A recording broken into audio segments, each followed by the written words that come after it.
الشيطان الرجيم. بسم الله الرحمن الرحيم.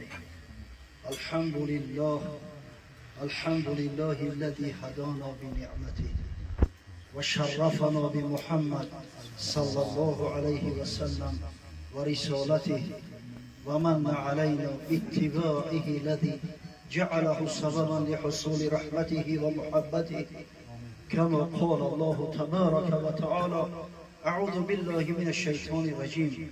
قل إن كنتم تحبون الله فاتبعوني يحببكم الله ويغفر لكم ذنوبكم. الآية. والصلاة والسلام على رسول الله صلى الله عليه وسلم وعلى آله وأصحابه ومن والاه. أما بعد، السلام عليكم ورحمة الله وبركاته. ابتداءً از نام حضور محترم، از نام عزیزایی که در این محفل خیر شرکت دارند، باور کنید به خدا قسم مجلس‌های از این بزرگتر را دیدیم، اما شرکت این قدر بزرگا را در یک خانه به ندرت داده می‌بینند. باور کنید انشاءالله از در دیوار این خانه امروز امشب نور باریده است. از نام حضور محترم، از نام داملوها، خاریها، حاجیها، عزیزانی که اهل خاندان هستند، مهمانای خاندان هستند، برادرمون حاجی تویچیبه که به خاطر همین محفل خیر، محفل دعوت، محفل امر به معروف و نهی از منکر تبریک و تهنیت میگویم و از درگاه خداوند رب العزه از برای فرزنداش، از برای اهل خاندانش، از برای مهماناش که امروز در خاندانش شرکت دارند در این محفل خیر بهترین تمنیات آرزو دارم. واقعا این محفل و معرکه به خدا قسم چند آب و هوا در جامعه مو ضرور است. امروز قطعی دامله ها می اومدیم، همین فقط گیله و شکوه از همین بود که مردم متاسفانه از کمبود و از نرسیدن امر به معروف و نهی از منکر آهسته آهسته آداب و اخلاق گم کرده است. باز از همین رمکه آدمگری مسلمانی شد مثل از رمکه آدمگری خارج شده.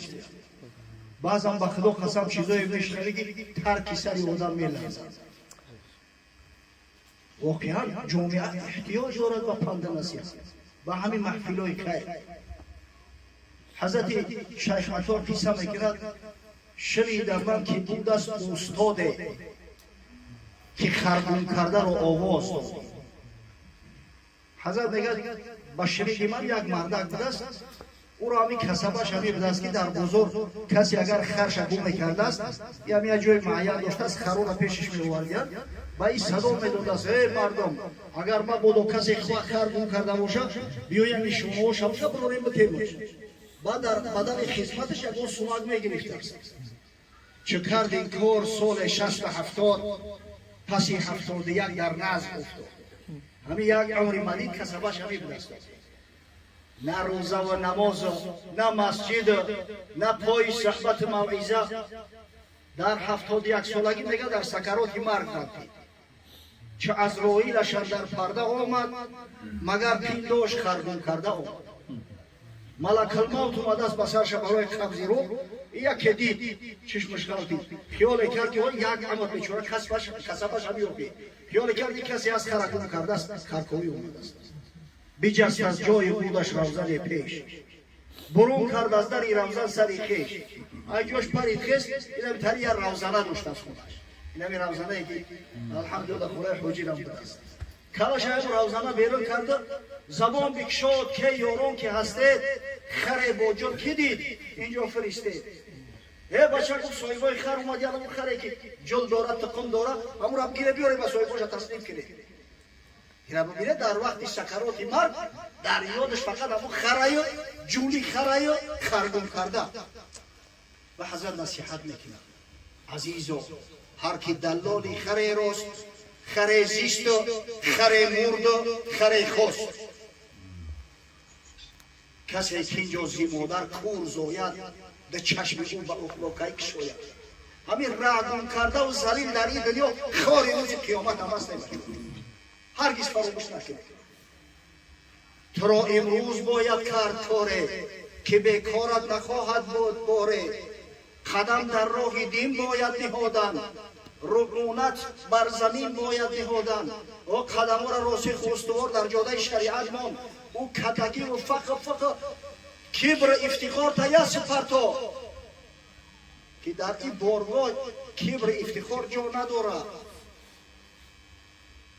اگر مردی محاسن همچه مردان طهارت جای را جارو گردد. سبحان الله. اگر بشر همین دنیا گفتیم دویدیم و پریدیم و جهیدیم عاقبتش همین میشود. به هر چیزی کند عادت زبانت به وقتی مرگ آید در دهانت. احتیاط کردن در کار در انتری مجلس ها زیادتر شرکت کردن در کار با اهل علم آمیخته بودن در کار از برادرای عزیز و ایلو بخدا قسم واقعا پشیمان میشیم پشیمانی صورت نمیکنه. الحمدلله از بس که محفل ازدواج است و حاجی داملو را یک حدیث بسیار پره و کامل یک حدیثی را که انشاءالله اگر به شرطی که مردم جامعه با ما عمل کنند شاید همین شماره طلاق ها کم شود برای ما و شما بیان کرد. بسیار موضوع مفصل است که همه را گفته نمی شود. ما را انشاءالله این موضوع خارج نمیشه. حدیث امام بزار است. حضرت روایت میکند با اسناد حسن از حضرت ابو هریره راوی امت اسلام رضی الله تعالی عنه که حضرت فرمود خیر النساء امرأة اذا نظرت الیها سرتک و اذا امرتها اطاعتک و اذا غبت عنها حفظتک فی نفسها و مالک. همین چیزی را که از الحال خوش دنبال است. اما ببینید این سخنهای پیغمبر چنان کلام کاملی هستند که اگر به خدا قسم تمام عمر همه علما همین حدیث اگر شرح تفسیر کنند به هیچ جوش نمیرسند. تمام نمیشه. بهترین زن سبحان الله بهترین زنی بوده است که وقتی نگاه کنی وقتی خوش بشه. حضرت شیخ سعدی میگه چه مسرور باشد زن خوبروی به دیدار او در بهشت است. آقای زنی مستوره باشه، زنی صالحه باشه، زنی باشه که خچه برای شوهر آرایش بده، همو اسبه و سرمش برای شوهر بکشه، همو تیلاواری و نقره و زر و زیورش برای شوهرش استفاده بره. هر وقت شوهر او را نگاه کنه انشاءالله خچه در جنت احساس کنه. در تاریخ اسلام مرد گذشته است، شاه گذشته است با نام هارون الرشید. گمان میکنم اکثریت شرکت کنندگان این محفل اکثریت مردم دنیا همین نام هارون الرشید شنیدگی است. پنجم خلیفه عباسی در زمان هارون الرشید به حد دیگر ممالک اسلامی خلافت اسلامی ترقی کرده بود که در دنیا هیچ جایی را با مسلمان ها قیاس کرده نمیتونستند. به حد اعلای ترقیاتش رسیده بود. این حضرت هم بسیار شخصیتی بزرگ بود. یک زن داشت با نام سیده زبیده. هارون الرشید به نهایت دوستش می‌داشت. این حضرت قصه میکنه که 300 کنیز داشت است. اما به نهایت همین سیده را دوست می‌داشت، سیده زبیده را. فقط به خاطر حسن جمالش نه، واقعا صاحب جمال بود است. اما به خاطر همون رفتار و کردارش، عقل و فراستش، خیر احسانی که میکرد در راه الله، میگه هارون الرشید عاشق زارش به دوست می‌داشت است همین زنش.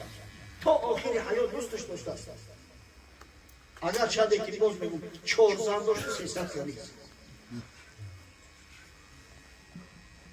تخلص سیده زبیده ام الفضل. یک آدم داشته است هر سحر در خونش محتاجا جمع میشدیم، هیچ کس ناامید نمیگرد.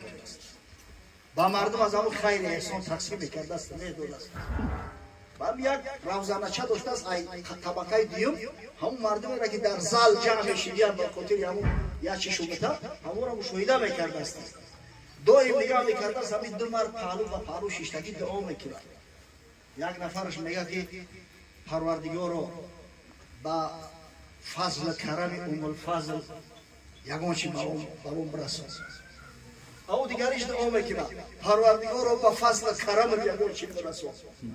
اکو الفضل گفتن نمیشه گرفته است ایکو بخاطر او بچه این مردان از ما امید توقع داشته است ببینه از خدا بخاطر فضل کرم ما چیز طلب داره به همین از زیادترک بتونه امر میکرده است در درون یک مرغ پختگی 10 تنگه طلا 10 دینار را میموندیان میوردیان میدادیانش او شریکش میفرمید است که یک دیرم بده یک تنگه متر این مردک مرغ میگیره بیرون میبرویان و میگه جورا شکمی ما سیره از برای خدا چی میشه که یک دیرم تبتیب یک مرغی مرا بگیری بری اونا بودم خوب مایلش بگیر مرغ میگیره میره روز دیگر هم با نگاه میکنه همون دعا را کرده است عشقی با فضل کرم اول فضل چیز این بته او مردی خداش میگه که با فضل کرم خودت پروردگار رو چیز این بته همین قصه کوتاه همین کار 10 روز پای تکرار میشه و روز 11 هم پیش میاد اول فضل سیده ابراهیم میگه این مرد که خوب میلیونر شده ای تو 100 دینار داری خونه آباد تو باید که دیگران را خیر حساب کنی ای تو نیستی میتاری گردنه تکش کده و تلبیده بگو یا سیده چه خیلی 100 دینار ای اخی من هر روز تو را 10 دینار میدودم 100 دینار نشید و میگه بخدا قسم میدونم اخی مرغ میدودم مرغ چکو میکردی هم مرغ میگه این همی کس همی دا میدودم همی یاد دیرم یمو را بگیرفتم 10 دیرم جمع شده است مقصد که نفقه روزگار صرفش کرده که یک کسی شد گفت دیدی خونه آباد از فضل کرم اون فضل همی خط برسد اون مردی خدا از فضل کرم الله که طلب کرد الله براش رسوند اون مردک 100 دینار گرفت میفهمی خیال کرده از مرد میفروش شما اینجا میدونه که 10 دینار را باید دیرم داده است این همی که زنی صالحه بود اگر تری زن باشه از برای خدا کدام شما را دوست دارید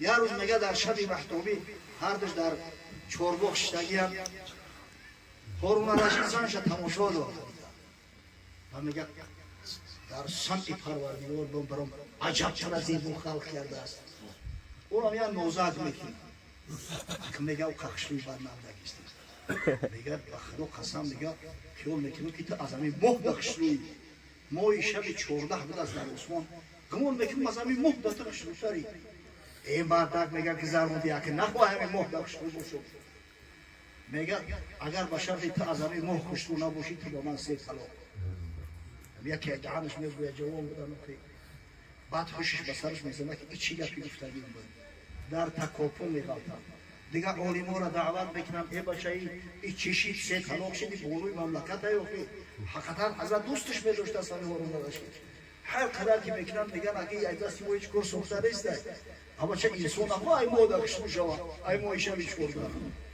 بعد یک شخص مصلحتش میگه که حضرت در همین قسمتی غربی دریای دجله از بین بغداد میگذره شهر به حصه تقسیم کرده است یکی از شاگردای امام اعظم ابو حنیفه رحمه الله ابو یوسف قاضی است چی میشود که امر دعوت کنه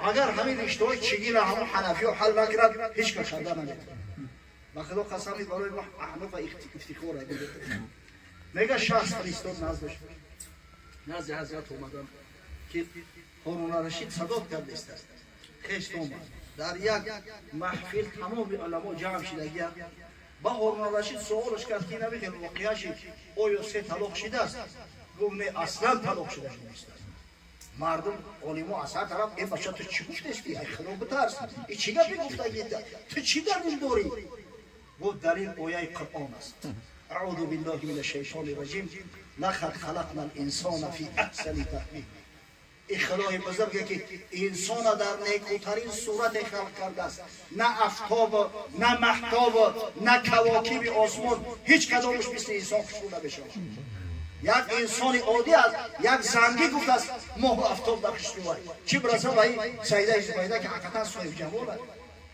بیره ببین همین زن باشه که شوهر وقتی ببینه بگه به خدا قسم از همین ماه شب 14 برای من زیباتر خوبتر هستی همین خیرزن خدای تو رو کسی را بتا با خدا قسم خیری دنیا و آخرت داد است و اذا امرتها اطاعت کن زنی صالحه زنی را میگن که وقتی امرش کردی اطاعت کنه فرمان بردار باشه در عهد پیغمبر خدا صلی الله علیه و سلم در شهر مدینه منوره یک مرد میزیست همراه سرش تاجر بود است. وقتی قصد سفر تجارت شما کرد زنش امر کرد گفت تو آمدن من از خانه نبرو، تو آمدن از خانه نبرو. نگفت اگر برمادی طلاق، برمادی سه طلاق. امروز 100 شرطی طلاق همه مونا خونه سوتا زنک ما میبینی که برماد داره 5 تینا میخواد. این اخلاق و آداب زنای امروزه مدرن. از بین چند گذشت زمان پیش سفرها طولانی بودن آخی با شتر اسب چند میره تا شما خیلی رفت. پدرش بیمار شد زن، برادرش میگه نزد رسول خدا صلی الله علیه و سلم که یا رسول الله پدر بیمار شده است، اجازه هست که من به عیادت پدرم برم. اما حضرت امر کرد که بازم بگو اطیع زوجک، شوهر تا اطاعت کن، زیرا حق شوهر از حق پدر و مادر در ذمه تو بالاتر شده. چند دیگر گذشته بود که پدر مرد، باز بیچاره برادرش فرستاد که یا رسول الله اجازه است که در تشییع جنازه پدرم شرکت کنم. اما فرمان همون بود اطیع زوجک، شوهر اطاعت کن. زن نرفت، فرمان شوهر گوش کرد. از بین چند گذشت روز حبیب خدا صلی الله علیه و سلم به برادر زن مشورت داد. برا گفت با خواهرت بگو این الله قد غفر لابیها لطاعتها لزوجها.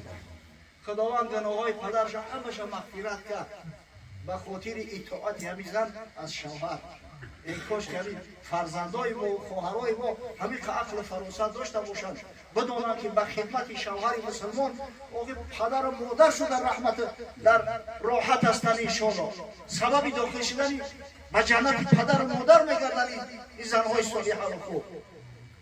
انا میگم زن باشد که امرش کردی اطاعت کنه، به فرمان از خانه نبروید، اطاعت شوهر را به جا بیاره. زن که در کوچه ها به تک باشد، زن نباشد که متسق باشد. زنی بد در سرای مردی نکو، هم در این عالم است دوزخی او. زینهار است قرین بر زینهار و قینا ربنا عذاب الله. حفظک فی نفسها و مالک. زنی خوب و صالحه بهترین زن و زنی هست وقتی شوهر از خانه برآمد غایب شد، تا آمدن هم شوهر هم خچه برای شوهر حفظ میکنه، هم مال شوهر را محافظت میکنه که ضایع تلف نشود. الله اکبر. همین مردای بزرگ در تاریخ ببینه به خدا قسم همشون هم پریزان داشتن. با شرافت این همی که زنای بزرگ به درجه و منزلت ها رسید. امام مالک رحمه الله تعالی یک روایت او میگه در مدینه منوره از زمره عجمی ها از موالی یک مرد میزیست. میگه وقتی از دنیا رفت خودش مسلمان شده است، بعد سرش هم یک فرزند داشته است. تمام مال و ملکش که عبارت از 30,000 درهم بود به همین فرزند میگه میراث میگذاره و میره. و فرزند نصیحت میکنه که بچم از یک خاندان خوب، از یک خاندان پاکگوهر یک دخترک صالحه انتخاب کن اگر میخواهی که زندگیت هم خوب شود و آخرت هم. این مرد نامش فروخ بوده است بر روایت امام مالک. همین نامش دانسته میشه که فرزند این همی سرزمینای خود بود عجمی کنیه داشت ابو عبدالرحمن. میگه یک دخترک صالحه را به خاطر دین و دیانتش انتخاب میکنه، نکاح میکنه میگیره. ولی نوشه نو عروس است، ولی او خمالت نگذشته است. یک روز در مسجد نبوی میروه نماز خونی که اونجا بانگ خطر زده است که قیصر روم شاه بیزانتیا با ملک مسلمان ها تاخت تاز آورده است، شهر رقه را ضبط کرده استیلا کرده گرفته است. مردم را دعوت دارند که بیایید از مرز بوم اسلامی دفاع کنید. بعد درباره فضیلت جهاد فی سبیل الله گپ میزنند، فضیلت شخصایی که محافظ وطن هستند در اونجا گپ میرود. این در اندیشه میگوید سبحان الله ولی فرزند ندارم، ولی در سر و مسئولیت زیاد بار نشده است. اگر بازی نرم که خدمت نکنم پگه صاحب یاد سیاه سرک شم، ای که چون میتونم دیگه برای خدمت دین و خدمت وطن کنم. با همین فکر اندیشه می‌آید زن در نزدش خروک هم بیاره میمونه و بسیار زنی صالحه و عاقله بود. گفت شوهر چرا مضطرب نمی‌مونی؟ گفت این همین خیلی کارای زن نمیدونم چیکار کنم. گفت اگر به شرط سفر کنی من هرگز مزاحمت نمیشم، مانع این سفر از نمیشم. برای این در روح الله هست. خداوند در ذمه ته حقی بیشتر داده است.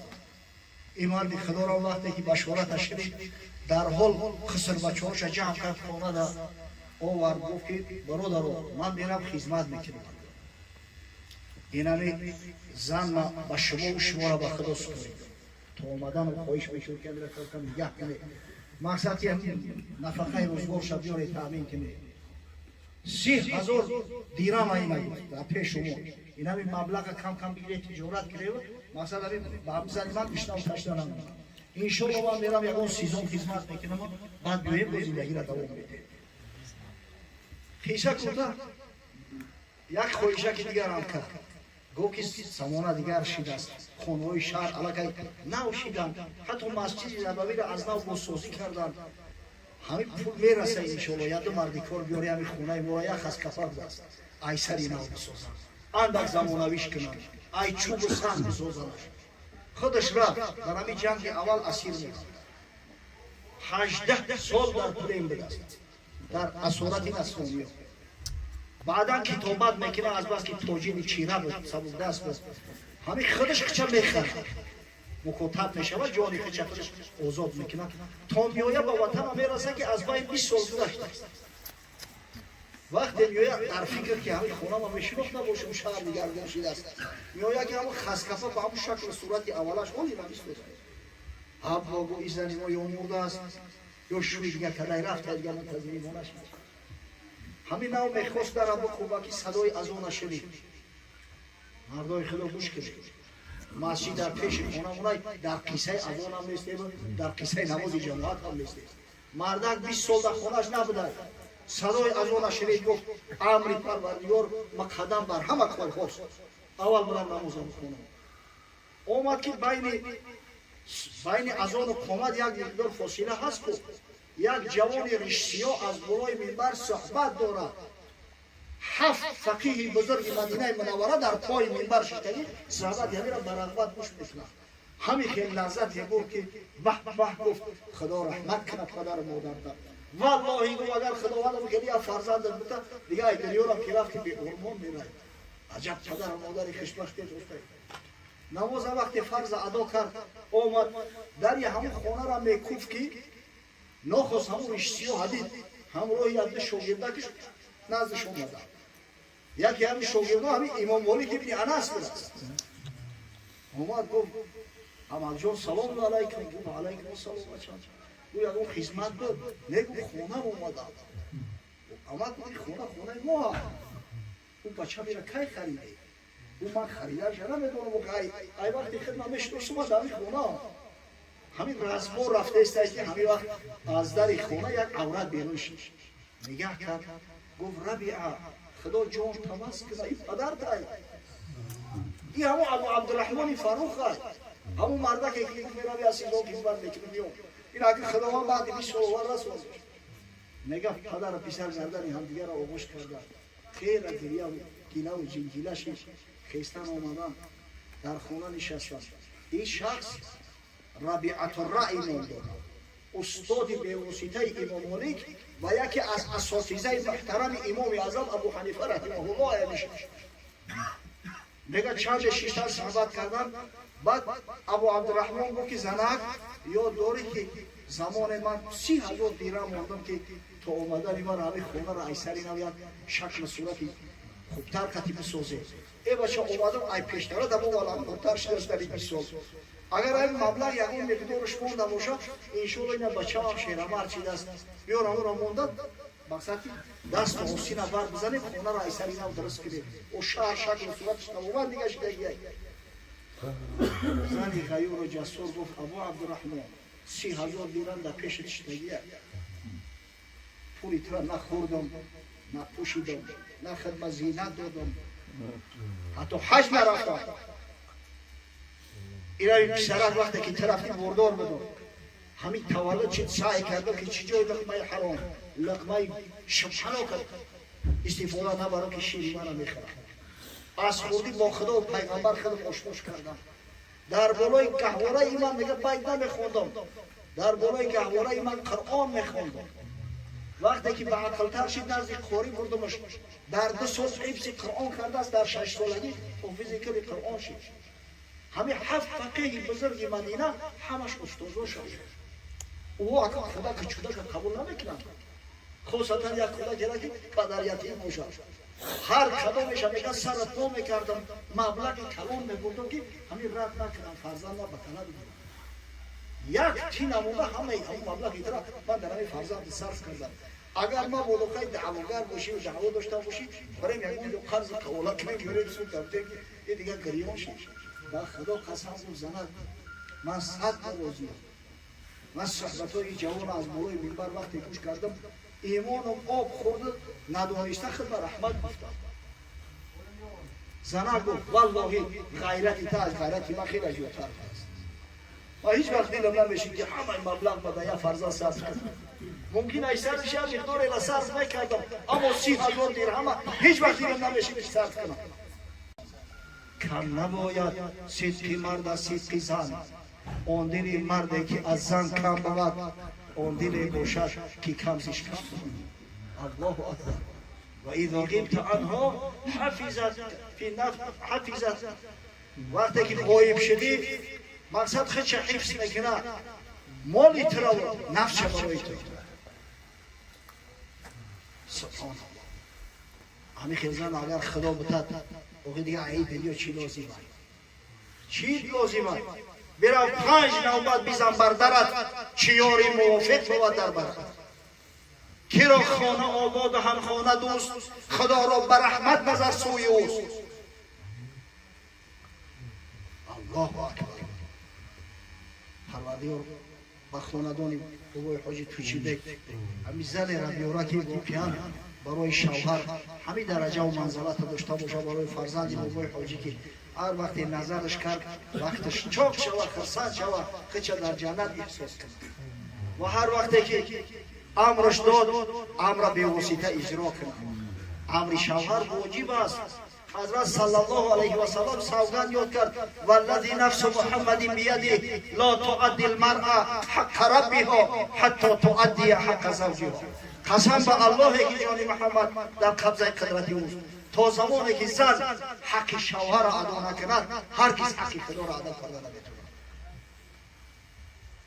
و وقتی که غایب شد روسیه رفت و سفر تجاری رفت، به جای رفت زن خچه محافظت کنه و مال و خانه و در شوهر را محافظت کنه تا وقتی برگشته شد. پروردگار به این خاندان چنین یک زن صالحه را وارد کنه.